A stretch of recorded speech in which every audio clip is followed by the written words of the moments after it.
And I want to read a passage from one of his lectures, which I think is one of the greatest things he ever wrote, and which has been a very marvelous thing for me. It was in a lecture delivered to a group of clergy in Switzerland a considerable number of years ago, and he writes as follows. People forget that even doctors have moral scruples, and that certain patients' confessions are hard even for a doctor to swallow. Yet the patient does not feel himself accepted, unless the very worst in him is accepted too. No one can bring this about by mere words. It comes only through reflection, and through the doctor's attitude towards himself and his own dark side. If the doctor wants to guide another, or even accompany him a step of the way, he must feel with that person's psyche.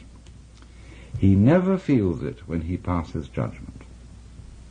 Whether he puts his judgments into words or keeps them to himself makes not the slightest difference.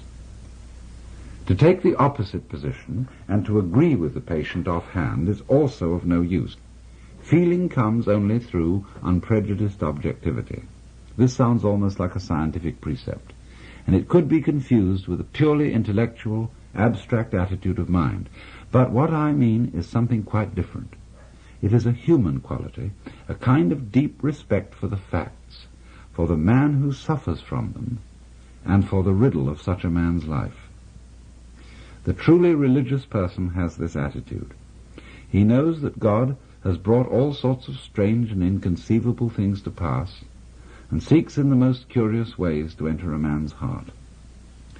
He therefore senses in everything the unseen presence of the divine will. This is what I mean by unprejudiced objectivity. It is a moral achievement on the part of the doctor, who ought not to let himself be repelled by sickness and corruption. We cannot change anything unless we accept it. Condemnation does not liberate, it oppresses. I am the oppressor of the person I condemn, not his friend and fellow sufferer. I do not in the least mean to say that we must never pass judgment when we desire to help and improve. But if the doctor wishes to help a human being, he must be able to accept him as he is. And he can do this in reality only when he has already seen and accepted himself as he is.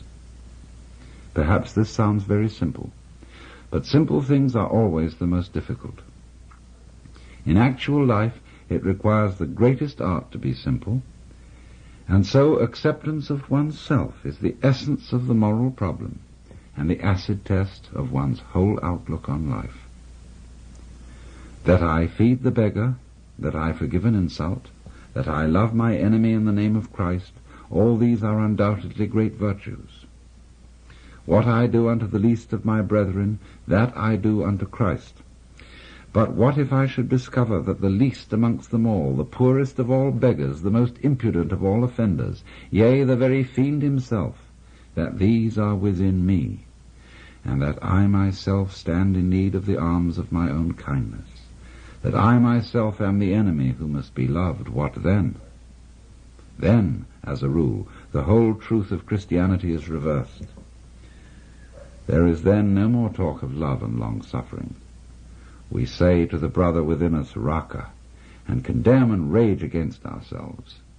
We hide him from the world. We deny ever having met this least among the lowly in ourselves, and had it been God himself who drew near to us in this despicable form, we should have denied him 1,000 times before a single cock had crowed. Well, you may think the metaphors rather strong, but I feel that they are not so needlessly. This is a very, very forceful passage, and a memorable one in all Jung's works,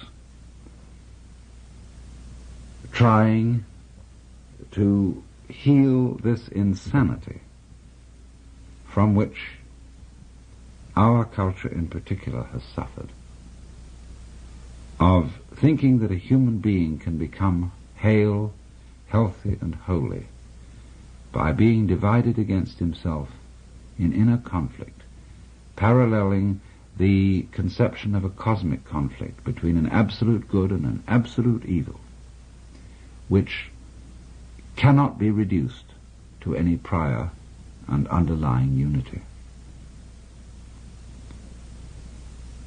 In other words, our rage, and our very proper rage, against evil things which occur in this world, must not overstep itself.